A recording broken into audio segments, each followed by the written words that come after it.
자, 오늘 여러분들과 함께 생각하면서 은혜 받으려고 하는 말씀은 축복과 복입니다. 축복과 복.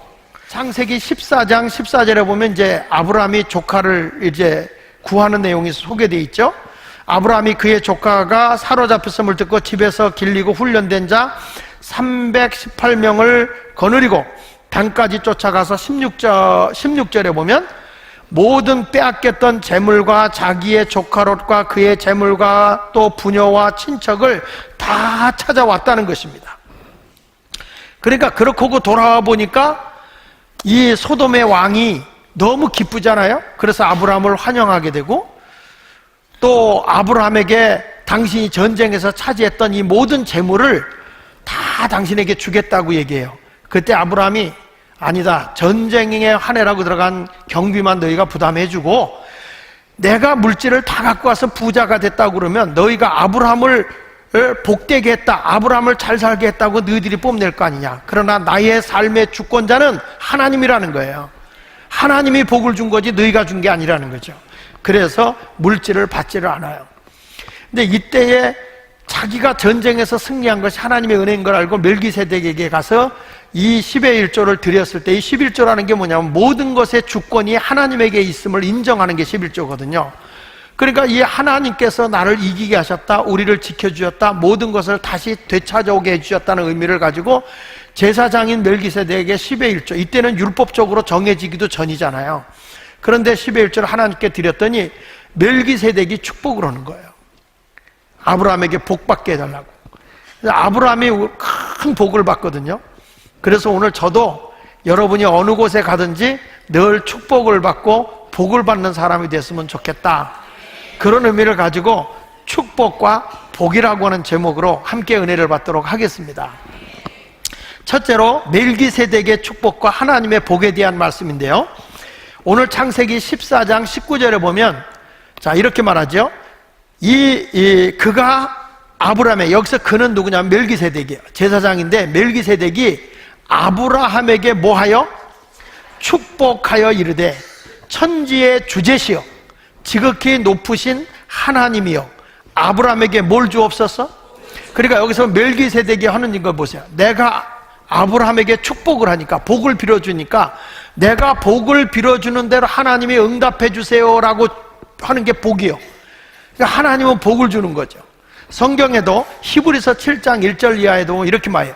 멜기세덱은 살렘 왕이요 지극히 높으신 하나님의 뭐라고요? 제사장이요 또 여러 왕을 쳐서 죽이고 돌아오는 아브라함을 만나 뭐라고 그랬죠? 복을 빈 자다. 이 사람은, 멜기세덱이라는 사람은 복을 빈 사람인데 그를 해석하면 먼저는 의의 왕, 그 다음은 살렘 왕이고 평강의 왕이다. 이제 예수님을 그렇게 비유하기도 해요. 그러니까 아브라함이 모든 것의 10분의 1을 그에게 나누어 주니라. 그 이름을 해석하면 먼저는 의의 왕이요, 그 다음은 살렘 왕이요, 곧 평강의 왕이다. 자, 우리가 보면 이 멜기세덱이라는 사람이 축복을 했다. 이 축복이라는 단어가 빌축자, 북복자예요. 축복이라는 말이 따라합시다. 빌축자, 북복자. 이게 뭐냐면 복을 구하는 것, 복을 간구하는 것, 복을 빌어주는 것. 그러니까 다른 게 아니라 축복은 사람과 사람 사이에 일어나는 거예요. 여러분들 옆에 있는 분을 보세요. 복 받게 생겼어, 복 못 받게 생겼어요? 근데 내가 그분을 축복을 해주면 그 축복한 분이 복을 받아. 이걸 역으로 얘기하면 내가 어떤 사람을 저주하는 거예요. 막말을 하는 거예요. 그런데 그 사람이 전혀 저주받을 짓을 안 해. 저주받을 그릇이 아니야. 그러면 축복받을 만한 사람이 축복을 해주면 축복을 받지만 저주받을 사람이 아닌데 내가 저주하면 그 빈 저주가 누구에게 와요? 내게 온다는 거예요. 그런데 성경은 이렇게 말해요. 내가 축복을 했는데 그 사람이 축복받을 만한 그릇이 안 돼 있으면 네가 빈 복은 너에게로 온다. 그러면 역으로 얘기하면 내가 남을 저주했는데 그 사람이 저주받을 사람이 아니에요. 그러면 그 저주가 누구에게 올까요? 저주한 사람에게. 뭘 나에게 와? 이상한, 저주한 사람에게 오는 거예요. 아무 때나 내게 그리지 마세요. 정신 좀 차리세요. 자, 옆 사람을 한번 보세요. 이분이 복을 받게 생겼나 못 받게 생겼나요? 이분이 어때요? 복을 받게 생기셨나요? 예, 그러면 여러분이 자리를 잘못 앉은 거예요. 내가 복을 받으려면 우리 예수마을교회 와서 보니까 이 사람은 죽었다 깨도 복을 못 받게 생겼다. 그 사람 옆에 가서 살며시 앉으세요. 그냥 앉아가지고 내가 받고 싶은 복을 그 사람에게 막 빌어주는 거예요. 어차피 너는 복을 못 받을 거니까 다 내가 복을 받아야 되겠다 하고 그분에게 막 복을 빌어주면 빈 복이 누구한테 오나? 내게 오는 거란 말이야. 그러니까 옆 사람이 지금 어때요? 복 받게 생겼어? 못 받게 생겼어? 그러니까 잘못 앉은 거란 말이야. 다음 주부터는 우리 교회 와서 이 사람은 진짜 복 받기 틀렸다. 그 사람 옆에만 앉으세요. 여러분, 아브라함이 왜 축복을 받았어요? 축복을 받은 것은 아브라함은 다른 사람을 유익하게 한 사람이라는 거예요. 내가 존재함으로 공동체가 유익이 돼야 되고, 내가 존재함으로 가정이 유익이 돼야 되고, 내가 존재함으로써 회사가 유익이 돼야 되고, 내가 예수마을교회에 있음으로써 교회가 유익이 돼야 되고, 이 다른 사람에게 유익을 끼치는 사람이 되면 사람이 저절로 그 사람을 복빌게 돼 있어요. 근데 어떤 사람 가면 가정을 자꾸 무너뜨리고 싸움하고 막 그냥 악담을 퍼붓고 이런 생활하는 분들이 있거든요. 그런 분들은 누가 가서도 그 사람에게 잘 되기를 축복하지 않죠. 그러면 사람에게 축복을 받지 못하는 사람이 하나님께 복 받을까요? 못 받아요. 그러니까 이 아브라함은 멜기세덱에게 복 받을 일을 한 거라. 그러니까 자꾸 멜기세덱이 축복을 했더니 하나님이 복을 주는 거예요. 그래서 여러분이 꼭 기억해야 하는 게 뭐냐면, 하나님은 축복받은 사람들에게 복을 주신다. 한번 따라해 볼까요? 하나님은 축복받은 사람에게 복을 주신다. 복을 비림을 받아야 돼요. 그러니까 지혜로운 사람은 누가 가도 집사님 오늘 내가 밥 사줄게, 나를 위해서 축복 기도 좀 해줘. 요게 지혜예요. 노숙자가 왜 복을 못 받는지 알아? 항상 얻어먹는다. 남에게 이렇게 뭘 대접하고 복 받는 게 없어요. 그러니까 그냥 얻어먹고 마지못해서 줄 수밖에 없는 그런 상황이 되는 사람이 있어요. 내가 막 누구하고 싸워서 내가 이겼다, 그래서 뭘 뺏었다, 절대 그 사람에겐 복이 안 와. 내가 그 사람과 싸워서 막 해가지고 이겨서 누구에게 손해를 입혔어요. 그러면 그 사람의 미래를 보세요. 진짜 불행한 거예요. 이게 항상 기쁨으로 축복을 받을 일을 해야 된다는 거예요.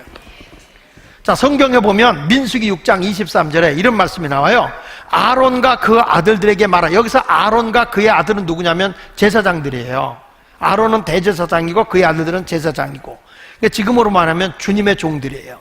그들에게 이르기를 너희는 이스라엘 자손을 위하여, 하나님의 택한 백성을 위하여 이렇게 축복하여, 그랬어요. 복을 빌어주라는 거예요. 축복하여 이르되 여호와는 내게 뭘 주기를 원한다고? 그러니까 하나님이 복을 주기를 원하는데, 보세요, 하나님이 복을 주기 원하면 그냥 복 주면 될 거 아니에요. 근데 하나님은 그렇게 복을 여러분에게 주는 법이 없고요, 축복을 받게끔 해서 복을 주신다는 거예요. 그러니까 하나님이 제사장들에게 하나님이 너에게 이런 복을 주기를 원한다고 빌어주라는 거예요. 뭐냐? 거기 보세요. 너를 지키기를 원하며, 여호와는 그 얼굴 내게 비사 은혜 베푸시기를 원하며, 여호와는 그 얼굴을 내게 향하여 드사 평강 주시기를 원한다고 할지니라. 여호와는 그 얼굴을 내게 드사 평강 주시기를 원하노라 할지니라 하라. 그러고 나니까 27절에 이렇게 말하는 거예요. 그들은 누구냐면 제사장이에요. 27절,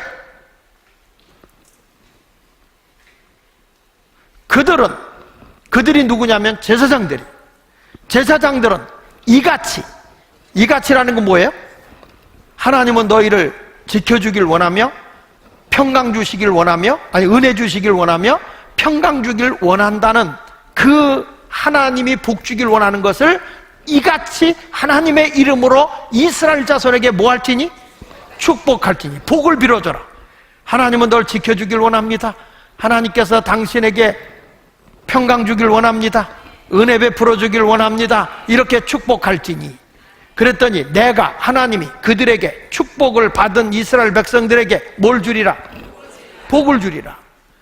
어떤 분은 기도할 때 하나님 축복 주세요, 이게 아닌 거예요. 하나님이 여러분들에게 복을 받게 하려면 어떤 사람 앞에 가서도 손가락질 받는 사람이 되지 말고 축복을 받는 사람이 되라는 거예요. 여러분은 다른 사람들에게 욕을 많이 먹고 사는 사람입니까? 아니면 축복을 많이 받고 있는 사람입니까? 남을 유익하게 해야 축복을 받는 거예요. 그러니까 주의 종은 뭐 하는 사람이냐? 여러분들에게 축복을 해줘야 돼요. 축복 받게끔 살게끔 해야 돼요. 이삭이 말이죠, 별미를 만들어 가지고 에서를 불러다 놓고, 야 에서야, 내가 너희가 이제 나도 눈도 들고 나이가 들어서 죽을 때가 됐어. 죽을 때가 됐으니 에서야, 내가 너에게 큰 축복을 좀 빌어줘야 되겠어. 그러니 별미를 만들어 와라. 그러니까 에서가 사냥하러 갔는데, 하여튼 집안에서는 여자 눈에 잘 띄는 게 좋아요. 그때 아내인 리브가가 보니까 우리 가문을 일으키고 우리 가정에 복을 받으려면 누가 복을 받아야 되느냐 하면 자식들도요, 싹이 있는 자식 있잖아. 그러니까 야곱이 복을 받아야 가정을 일으킬 것 같아. 그래서 엄마가, 야곱아, 아무리 봐도 형이 복 받아서는 가정을 일으킬 수 없어. 그러니 네가 가서 내가 음식을, 아버지 입맛에 맞는 음식을 해줄 테니까 별미를 갖다 드리고 아버지한테 가서 축복을 받고 와라. 그랬더니 야곱이, 아버지가 나를 알아보고 축복을 뺏어가려고 그랬다 그러면은 내가 오히려 축복받으러 갔다 저주받을 텐데 어떻게 거기에 가요? 그리고 거절을 하니까 이 여자인 리브가가 뭐라고 얘기했냐면, 걱정하지 마, 저주는 엄마가 받을 테니까 너는 무조건 가서 에서라 그러고 축복기도 받아야 돼. 그래서 이 야곱이, 아버지가 뭐 눈은 지금 침침해서 못 보지만 내 몸을 만져보면 형은 온몸이 털이라 딱 만져보면 알고, 나는 매끈매끈해서 여성 같잖아. 그러니까 아버지가 알아본단 말이야. 그러니까 아버지가 엄마가 걱정하지 마, 여자의 잔머리는 창세리로 당할 자가 없거든요. 그래가지고 분장을 다 시켜가지고 뒤로보낸 거예요. 그 야곱이 탁 가서 아버지가 만들어 온 별미를 만들어 왔습니다. 이거 드시고 저에게 축복해 주시죠. 그 아버지가 얼른 일로 와봐라. 그리고 만져보니까 몸이 털이 있는 거예요. 그러니까 그때 이삭이 야곱을 보고 이런 얘기를 해요. 목소리는 야곱이로되 몸뚱이는 에서로다. 그래 놓고 축복 기도를 해서 장자가 받을 복을 다 축복을 해준 거예요. 자, 그리고 난 뒤에 축복 기도 받고 나갔는데 뒤늦게 에서가 별미를 만들어 와서, 아버지, 이제 내가 사냥해서 별미 만들어 왔어요. 아버지, 나에게 복 주세요.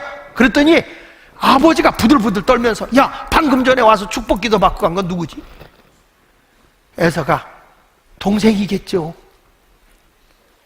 그때 아버지가 이런 말이에요. 내가 그에게 축복했으니 그가 복 받을 거다. 거기 성경 말씀 창세기 20장 33절 보세요. 시작. 이삭이 심히 크게 떨며 이르되, 그러면 사냥한 고기를 내게 가져온 자가 누구냐? 내가 오기 전에 내가 다 먹고 그를 위하여 축복하였은즉 그가 반드시 뭘 받을 것이다? 여기 잘 보세요. 축복을 받아서 그가 하나님의 복을 받을 거라는 거예요. 그러니까 이 에서가요, 막 울면서 이런 얘기해요. 아버지, 또 복 빌어주면 되지. 복을 한 번밖에 못 비는 거 아니잖아. 또 빌어줘. 그랬더니 아버지가, 아니다, 장자가 받을 복은 그거 하나다. 여러분들도 어디를 가든지 간에 내가 싸워서 복 받는 거 아니에요. 내가 어느 자리를 가더라도 누구하고 막 힘겨루기 위해서 복을 받는 게 아니라 복 받을 일을 해야 하나님의 복을 주는 거란 말이에요. 여러분, 내가 가서 자식한테 부모가 증오나 저주스러운 말을 듣는 게 아니라 축복된 소리를 부모도 들을 수 있어야 돼요. 부모도 자식을 축복해 줄 수 있는 그런 음성을 들어야 돼요. 그래서 성경은 부모들에게 뭐라고 하는지 아십니까? 자녀들은 부모를 공경하라 그러는 거야. 그래야 너희가 축복된 소리를 듣는다는 거예요. 그리고 부모는 뭐라고 얘기하냐면 자녀를 노엽게 하지 말라는 거야. 자녀가 노여우면 부모에게 악담할 거 아닙니까? 그러니까 자식을 분노가 일어나지 않게 해야 되고, 또 자식은 부모가 섭섭하지 않도록 자꾸 공경을 하면 부모가 자식 잘 되기를 바라죠. 다 부모가 자식 잘 되기를 바라지만 기쁨으로 하는 것과 억지로 하는 것과는 다르다는 거예요. 그래서 축복을 받아야 복을 받는 거예요. 야곱이 이런 일 있잖아요. 나중에 많은 복을 받아갖고 고향으로 돌아오는데 형 에서가 아직도 화가 안 풀린 거예요. 왜? 축복을 야곱이 뺏어갔다 이거죠. 그래가지고 야곱이 돌아온다는 걸 알고 형이 군사를 거느리고 야곱을 죽이러 갑니다. 그 야곱이 형님의 마음을 가라앉히기 위해서 많은 물질의 3분의 1을 보내주고 또 3분의 1을 보내주지만 야곱이 이 형인 에서가 마음이 분이 풀리지를 않아. 그래서 할 수 없이 나머지 3분의 1을 가족들과 함께 야복강을 건너가게 하고 혼자 하나님 앞에 떼를 쓰며 기도하다가 영적으로 천사를 만나요. 천사를 만나고 막 붙들고 늘어지면서 나에게 축복해달라는 거예요. 당신이 나를 축복하지 않으면 놓아주지 않겠다는 거예요. 나이가 날이 새니까 빨리 가게 좀 해라 그랬더니 아니요, 축복해야 보내주죠. 그래가지고 매달렸으니까 환도뼈를 부질러 놨다. 엉치뼈를 부질러 놓은 거예요. 그래도 그 몸이 아파도 당신이 내게 축복해야 된다. 결국에 천사가 축복을 했거든요. 자, 보실까요? 창세기 32장 26절에 보니까 그가 이르되 날이 세려하니 나로 가게 하라. 야곱이 이르되 다 같이 당신이 내게 축복하지 아니하면 내가 당신에게 복을 나에게 빌어주지 않으면 내가 절대 천사인 당신을 보내지 않겠습니다. 그래서 결국에는 29절에 이렇게 말하죠. 야곱이 청하여 이르되 당신의 이름을 알려주소서. 그 사람이 어찌하여 내 이름을 묻느냐 하고 거기서 뭐 했다고요? 야곱에게 축복했어요. 그래서 천사도 피조물이니까 축복을 받았는데 희한한 일이 생기는 거야. 이를 빡빡 깔고 야곱을 죽이러 오던 형의 마음이 흐물흐물하게 마음이 풀려.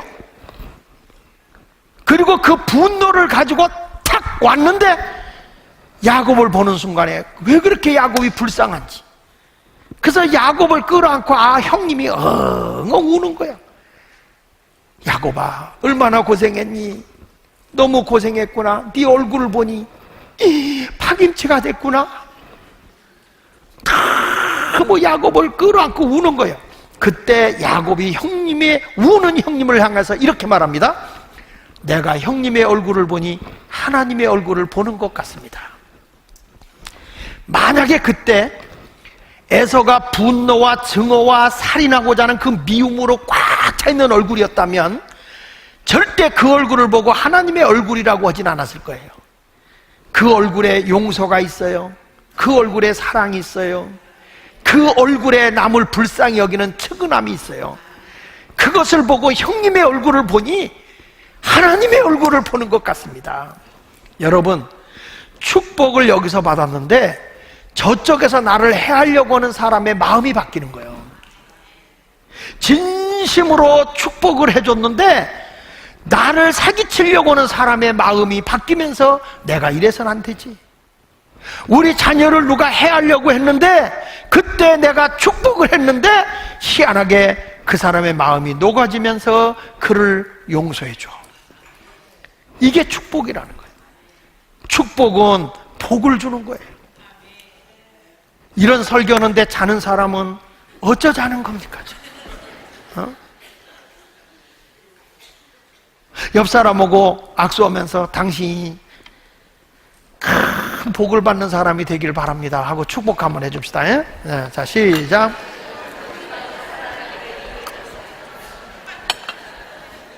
그렇다면 우리가 빌어줘야 할 복이 뭐냐는 거예요. 저는 이 축복을 빌어주는 게 얼마나 큰지 제가 잠깐 설명을 하면 이런 거예요. 저는 목회를 하면서 우리 교인들이 선물도 많이 해줬어요. 근데 어려운 중에도 목사님 타고 다니라고 승용차를 해준 분이 박미자 권사님이에요. 3번을 자동차를 바꿔줬어요. 근데 희한한 건 그의 남편이 오토바이를 타고 다니면서 배달하던 분이잖아요. 근데 지금은 어떤 분이 된지 아세요? 버스 회사의 사장이 됐어요. 버스를 굴리는 심꾼에게. 목사가요, 성도를 축복해서 열매가 막 나타나잖아? 그것만큼 행복한 게 없어요. 일평생을 살아도 목사님한테 못 이러는데 개뿔도 받은 게 없어 보세요. 원래 개는 뿔이 없지만 말이에요. 그러면 목사가 뭐라고 그에게 축복을 해주겠어? 받은 게 없는데. 제 아우네 교회 붕회를 갔어요. 붕회를 갔는데 제 아우네 교회에 붕회를 하는 동안에 제 생일이 겹쳤어. 우리 여선교에서 뭐라고 하냐면, 목사님 점심은 장로님들과 교회에서 식사하도록 준비해놨으니까 오세요 그래. 그래서 그쪽에 점심 식사 대접하려는 분에게 양해를 구하고 교회 와서 이제 제 생일이라고 우리 교인들과 장로님들과 함께 식사를 하게 됐는데, 식사를 대접하려고 했던 집사님이 저한테 선물을 하나 줬어요. 생일이라고. 크게 포장을 해서 줬는데, 무슨 생일 선물이 이렇게 커요? 그랬더니 별거 아니에요, 그냥 가서 끌러보세요 그래. 그래, 교회 와가지고 다른 건 다 참겠는데 궁금한 건 못 참겠어 내가. 그래 사무실에 가서 딱 포장지를 끊는데 엽서 한 장이 딱 떨어져요. 그 엽서에다 이렇게 써 있어요. 목사님의 생신을 축하합니다. 그래 놓고, 바쁘신 목사님이 언제 저 같은 걸 기억하겠습니까? 이 안에서 소리가 날 때마다 석경이 집사 축복이라고만 해주세요. 그래서 뜯어보니까 뻐꾸기시계라. 이게 선물을 받았으니까 목사가 뭘 했냐면 뻑꾹 할 때마다 석집사 축복 이걸 해줘야 돼. 이게 밤 12시가 되면요 12번을 축복하는 거야. 석경희 집사 축복 축복 축복 축복 12번을 하는 거야. 그리고 3개월이 지났어요. 3개월이 지났는데 제 아우 목사하고 그 석경희 집사하고 저를 찾아왔어요. 내가 부흥회 다니면서 얘기했어요. 야, 교인도 야가 빠져서 축복 받아 먹으려니까 뻐꾸기시계 갖다 놓고 생각나게 해가지고 울 때마다 석집사 축복 축복 축복 그게 하더라. 지혜잖아요. 그러니까 축복을 빌어준 거죠. 그래가지고 그렇게 축복을 했는데, 이분이 3개월 뒤에 나타난 건 뭐냐면 이거예요. 목사님이 부흥회 다니면서 그 얘기를 해서 자기 들었다는 거예요. 그런데 목사님한테 선물해주고 한 달이 지난 뒤에 자기 남편 친구가 찾아왔다는 거예요. 근데 자기 남편이 8년 전에 교통사고로 세상을 떴대요. 8년 전에 갑자기 교통사고를 당해서 세상을 떴는데, 그 친구가 8년 만에 나타나서 당신 남편이 사놓은 땅이 있는데 그 땅을 찾아주겠다. 그러니 그 땅을 찾으면 40%를 나 주고 60%를 너희가 먹으라 그러더래요. 근데 아무리 뒤져봐도 남편의 이름으로 사놓은 땅이 없어요. 그래서 그냥 그랬다. 자기는 40%는 많고 20%만 주겠다. 그랬더니 알겠다. 그래서 이제 다 서약을 했더니 그때서 뭐라고 얘기하는 거니, 당신 남편이 땅 사놓고 바로 교통사고를 나서 죽은 거다. 근데 그게 김포에 농지를 사놔서 이게 자기 이름으로 못 사니까 이 친구 이름으로 해놓은 거예요. 친구 이름으로. 이 친구 이름으로 했는데 아무도 모르니까 이 친구가 8년 동안 갖고 있었던 거예요. 그런데 2달 전, 그러니까 나한테 뻐꾸기시계 하고 한 달 뒤에 그 남편이 친구가 나타나서, 꿈에 그 친구가 나타나더니 내 땅 돌려줘. 안 돌려주면 너 죽어. 그런데 눈만 감으면 환청이 들리면서 죽어 죽어 죽어. 이 사람이 한 달 만에 18kg가 빠진 거예요. 근데 진짜 죽겠다. 그래가지고 그걸 돌려준 거예요. 그래가지고 자식들 목, 그 사람 20%, 자기 목 해서 7억을 받았다는 거야. 목사님 기도해 주셔서 감사합니다. 그게 뭔지 아세요? 내가 너 축복 뻐꾸기 할 때마다 축복했는데 그 사람에게는 죽어.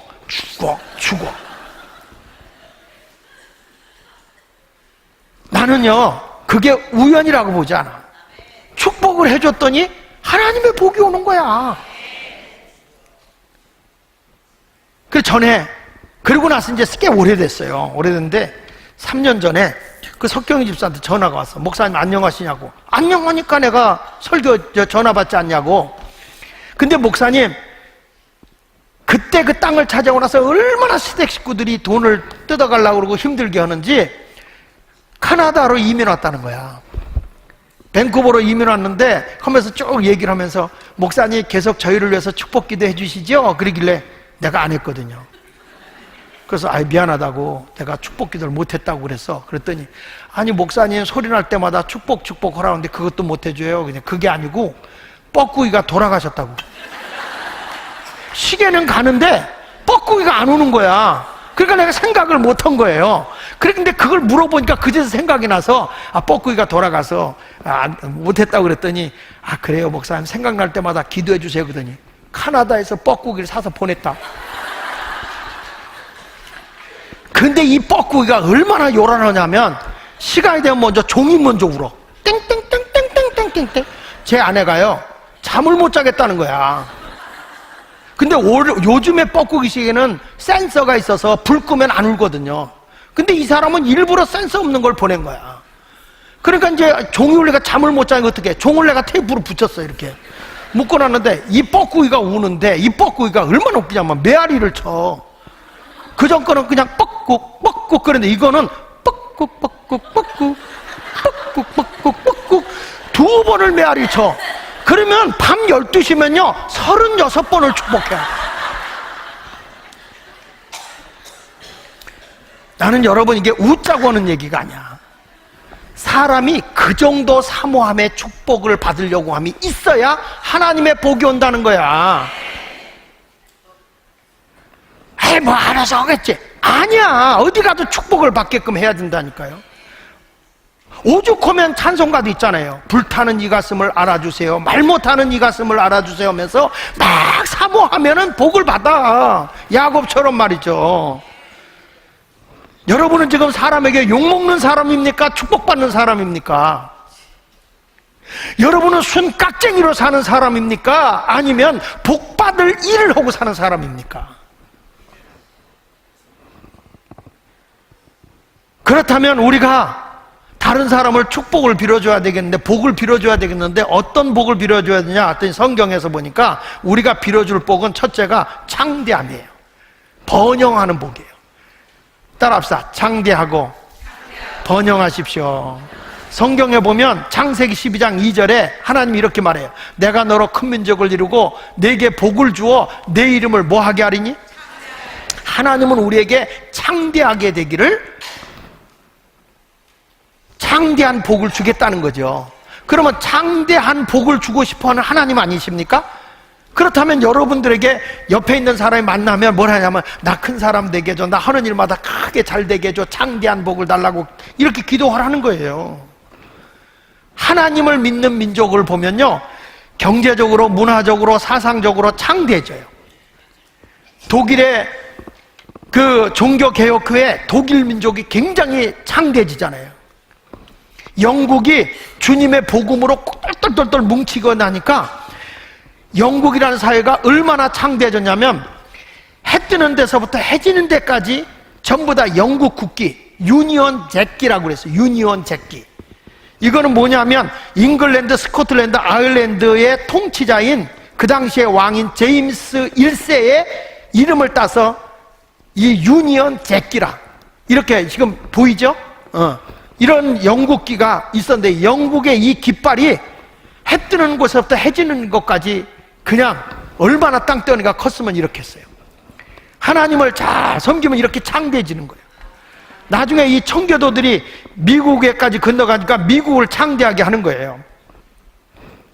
여러분 모두도 다 하나님의 영광을 드러내는 창대함이 있길 바랍니다.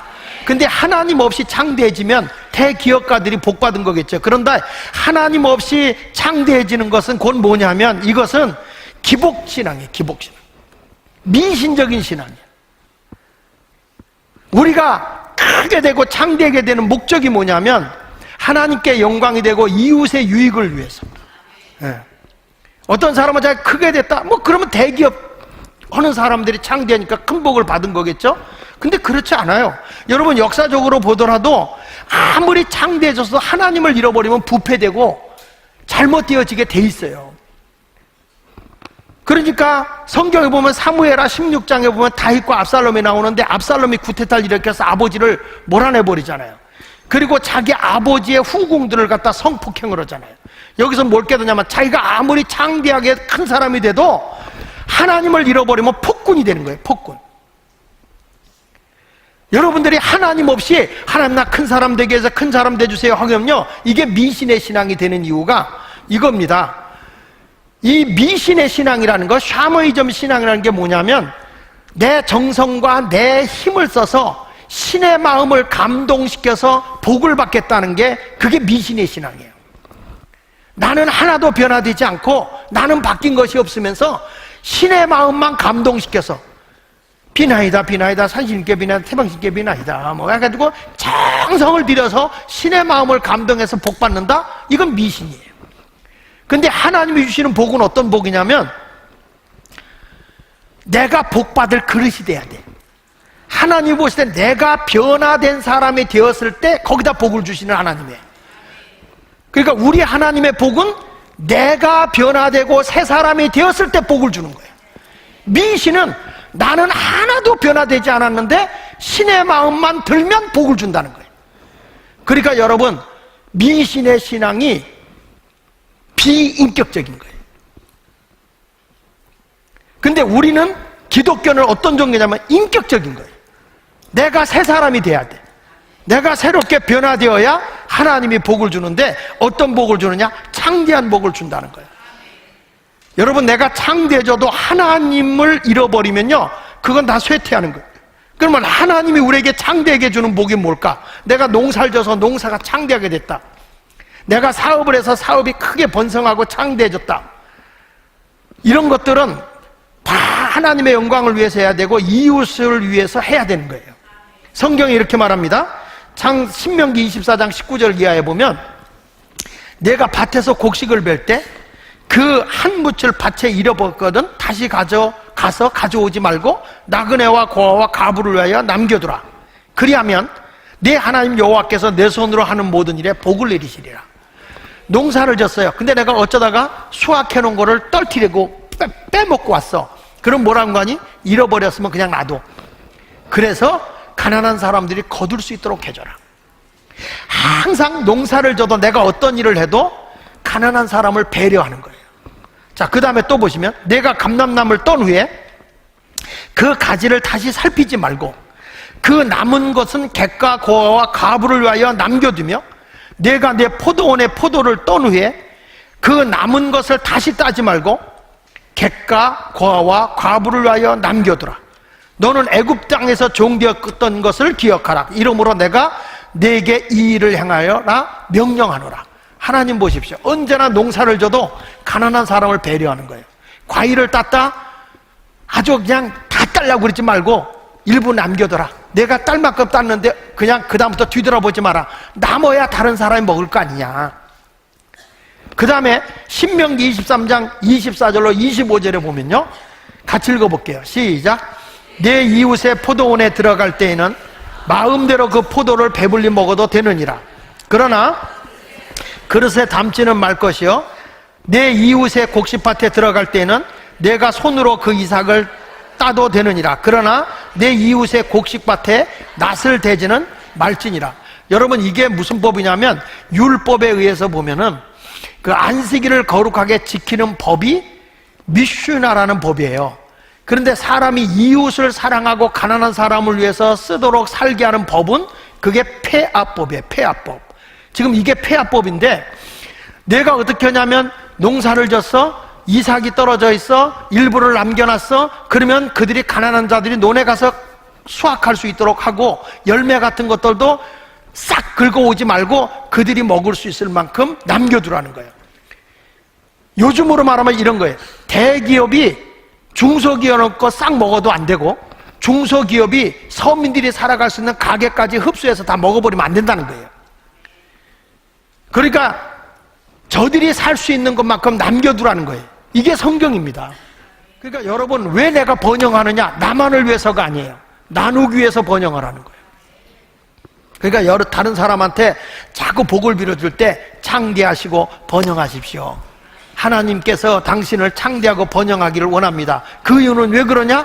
하나님께 영광이 되고 이웃을 위해 나누는 삶을 살기 위해서 여러분이 창대하고 번영해야지. 그것이 없는 축복은 샤머니즘이고 그것은 기복주의다. 내가 복을 받는 건 나누기 위해서, 하나님께 영광을 위해서.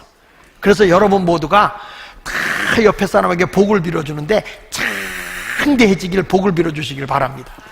그 다음에 우리가 뭘 복을 빌어줘야만 따라합시다. 행복하기를 복을 빌어줘라. 자, 옆 사람 인사하세요. 행복하세요.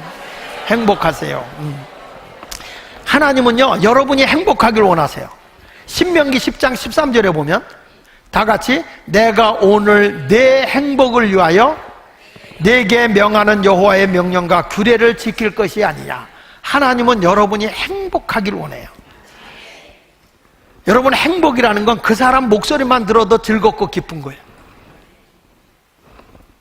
이 행복이라는 단어가 히브리어로 토브라는 말이거든요. 토브. 그러니까 히브리 말로 하나님께 주시는 행복을 말하는 거예요. 세상에서 열심히 일을 하면서 번영을 하고 내 기업이 창대해지고 커졌어도 가족관계가 깨지고 인간관계가 깨져서 서로 싸우고 있다면 그것은 복이 아니야. 성경은 이렇게 말해요. 잠언 17장 1절에 보니까 마른 떡 한 조각만 있고도 화목하는 것이 제육이 집에 가득하고 다투는 것보다 낫다는 거예요. 내가 떡 한 조각 먹으면서 가족이 화목하게 살잖아요. 그것이 고기 덩어리 싸놓고 살면서 다투는 것보다 낫다는 거예요. 부부간에도 서로 만남이 즐겁고 행복해야 돼. 남편이 돈 좀 번다고 막 불편하게 하는 거는 그거는 복이 아닌 거예요. 내가 돈 벌어다 줬잖아. 돈이면 되잖아. 여러분, 아니거든. 그냥 돈이 없어도 서로 같이 만나면 행복해. 좋아야 돼. 너무 기뻐야 돼. 여러분, 부부의 만남이 행복하십니까? 왼수로 보입니까? 진짜 두 사람이 서로 만남이 행복하게 느껴지는 게 복이라는 거예요. 자식이 왼수 덩어리 나면 그게 무슨 행복이요. 집안에 돈이 많은데 날마다 가족관계 깨지고 자식과 싸우고 부부간에 싸우고 이게 무슨 행복인 거예요. 제가 제 아내한테 물어봤어요. 당신은 나 만나서 행복해? 그렇게 물어봤어요. 그랬더니 나는 너무 고마운 게 행복해 그러더라고요. 이게 복이요. 당신은 그럼 죽었다 다시 태어나도 나하고 결혼하겠어? 다시 태어날 일도 없지만 당신 만날 이유도 없을 것 같아. 그래. 왜? 난 다시 태어나면 남자로 태어날 거니까. 그래.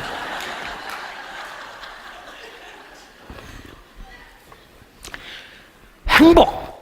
여러분 가정에 들어가서 서로 간의 만남이 행복이고 애들을 보더라도 행복해야 돼. 자식들이 부모를 볼 때 행복해야 되고. 행복합니까? 여러분 찬송가도 있잖아요. 난 행복합니다. 정말 정말 행복합니다. 그러잖아요. 찬송가에. 그 윤왕기가 작사 작곡한 거예요. 내 집에 금은보화를 태산처럼 쌓아놓다 해도 행복이 깨어진다면 그것은 복이 아닌 거예요. 그러니까 창대한 것만 복이 아니라 하나님은 여러분이 행복하기를 원하는 거예요. 부부간에도 행복하길 원하고 부모와 자식간에도 행복하고 자식간에도 행복하고 교회 와서도 행복해야 돼. 여러분 우리 교회 오는데 행복하지 않다. 내가 조용히 말하는데 딴 교회로 가. 아니 예수 믿는 게 행복해야지. 그래서 내가 하는 얘기가 목장도 이렇게 불편하면 바꾸라는 거예요. 행복해야지. 교회 다니는 게 행복해야지. 에? 나는 왜 이 교회에 있느냐? 행복하거든. 여러분 신앙생활도 행복해야 되고 가정도 왜 있느냐? 또 그렇다고 또 집 나가면 안 돼. 행복을 만들어가는 사람이 돼야 되거든요. 하나님은 오늘도 여러분이 행복하기를 원합니다. 두 번째까지 해야 되는데 오늘은 여기까지만 하고 이제 끝내려고 그래. 첫 번째만 하고. 자, 마지막으로는 따라합시다. 우리가 빌어줄 복은 선함과 아름다움이다. 왜냐하면 하나님은 여러분들이 창대하고 번영하기를 원하고 하나님은 여러분들이 행복하기를 원하니까, 그러니까 하나님이 우리를 창대하고 번영하기를 원하면 내가 축복을 해줘야 하나님이 그대로 응답해 줄 거 아니에요. 내가 행복하기를 원한다면 하나님이 저 사람이 행복하기를 자꾸 복을 빌어줘야 행복할 거 아닙니까? 그렇죠? 그러면 또 하나님 뭐냐면 선함과 아름다움을 빌어주라는 거예요. 성경 말씀 출애굽기 33장 19절에 이렇게 말합니다. 여호와께서 이르시되 내가 내 모든 선한 것을 내 앞에 지나가게 하리니. 내 앞에 지나가게 한다는 거예요. 뭐냐? 거기 보니까 선한 것이라는 건 좋은 거예요. 좋은 것, 아름다운 거예요. 여러분, 악한 것을 보고 아름답다 얘기하지 않아요. 좋은 것을 보고 아름답다 그러는 거예요. 악한 것을 보고는 나쁘다고 하는 거예요. 근데 우리 하나님은 뭐냐? 내가 내 모든 선한 것을 내 앞에 지나가게 하고 여호와 이름을 내 앞에 선포하리라. 나는 은혜 베풀 자에게 은혜를 베풀고 국률을 베풀 자에 국률이 여길 자에게 국률을 베푼다. 하나님 보세요. 하나님이 은혜 베풀 자에게 은혜 주는 거예요. 국률을 베풀 자에게 국률을 주시는 거예요. 그러니까 우리가 어느 곳에 가더라도 사람들 앞에서 나쁜 소리 듣고 살지 말고 복된 소리 듣고 살라는 거예요. 제발 부탁해요. 예수 믿는 사람이 그래서 성경은 그러는 거야. 재판하러 가지도 마라. 서로 좋은 얘기하고 살아라. 그 아멘이 점점 들어가네. 이 선함이라는 건 히브리어로 투브라는 말인데 좋다는 의미예요. 좋다. 한번 따라합시다. 좋다. 내가 정말 좋은 사람이라면, 내가 정말 복받은 사람이라고 하면 내가 항상 점점 선하고 아름다워야 돼. 좋고 아름다워야 된다는 거예요. 어떤 사람은 얼굴도 예뻐, 옷도 참 고급스러운 옷을 입었어. 그런데 조금 만나면 그렇게 신경질파야. 막 얼굴도 너무 잘 가꿨어. 막 빗자루도 엄청 크게 이렇게 붙였어. 막 자고 그 잘해놨는데 말을 막 이거 하면 막 신경질이 달구다니. 아, 왜 이래야? 그리고 그 사람에서 얘기하는 거 나오면 막 입에서 거친 말이, 쌍스러운 말이 막 나오는 거야. 이건 아름다운 게 아니에요. 여러분 입에서 좋은 말이 나와야 아름다운 거야. 그래서 옛날부터 여자애는 5가지 씨가 있어야 된다 그러잖아요. 첫째는 여자가 말씨가 고와야 된다. 말씨. 한번 따라해보세요. 말씨. 말씨가 고와야 된다는 거예요. 두 번째는 따라서 마음씨. 예, 마음씨가 예뻐야 된다는 거예요. 마음씨. 세 번째는 여자가 맵씨가 있어야 된다는 거예요. 맵씨. 맵씨라는 게 뭐냐면 보기 좋게 곱게 다듬은 모양을 얘기하는 거예요. 그러니까 그게 뭐 맵씨라고 해서 쫙 빼고 일부러 굶어서 피골이 상접한 것 같이 그렇게 다니라는 게 아니라 내 몸이 두툼해도 자기의 품위를 지키는 사람이 있어요. 그런 게 맵씨야. 어? 내가 키가 적어도 자기 품위를 지켜 맵씨 있게 다니는 분이 있다니까. 목사는 목사로서의 맵씨가 있어야 돼.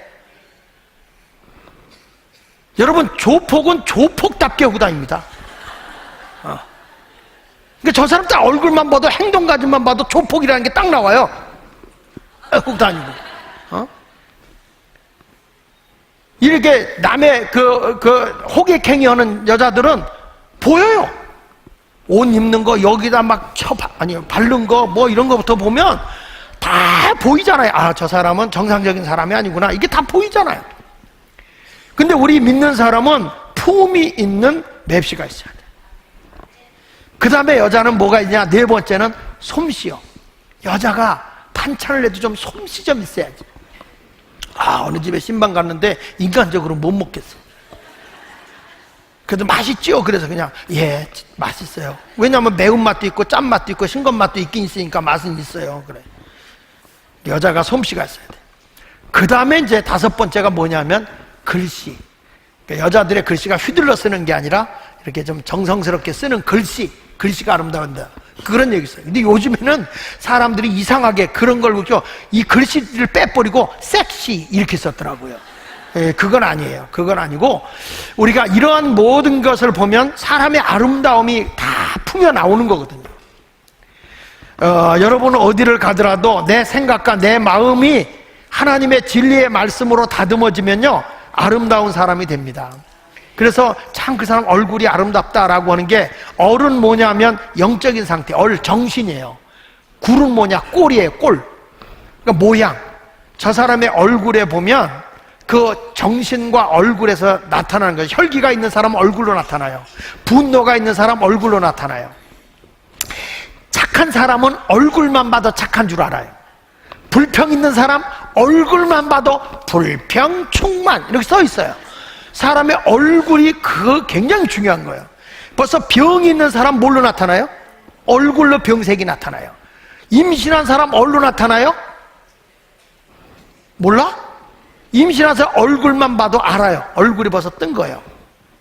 그러니까 사람이 그만큼 중요한데, 이제부터 우리는 어떤 사람이 되냐? 생각도 아름다워야 되고, 마음도 아름다워야 되고, 언행도 아름다워야 돼야 그게 하나님이 주시는 귀한 복인 줄로 믿습니다. 그러니까 하나님이 나에게 복 주셨구나. 어떻게 하느냐 하면, 내 주변에 선한 사람들, 아름다운 생각하는 사람들이 많이 모이면 그게 복인 거예요. 여러분, 오늘 말씀을 결론 냅니다. 아브라함은 포로를 구출해주고 재물을 찾아주고 사람을 찾아줬을 때 유익함을 준 거예요. 소돔과 고모라 성에 참 유익함을 준 거예요.